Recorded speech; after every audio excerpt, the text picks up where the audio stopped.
পিঁপড়া এবং ঘুঘু। এক গরমের দিনে একটি তৃষ্ণার্ত পিঁপড়া জল খুঁজছিল।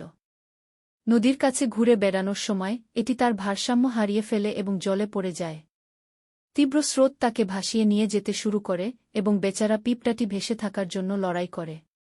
কাছের একটি গাছে বসে থাকা একটি দয়ালু ঘুঘু পিঁপড়েটির লড়াই দেখতে পেল।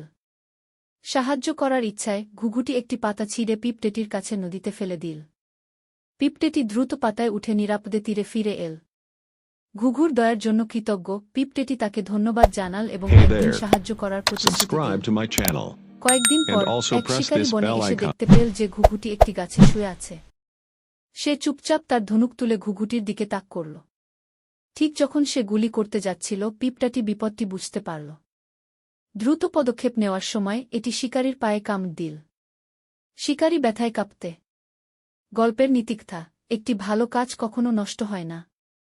দয়া সর্বদা পুরস্কৃত হয়।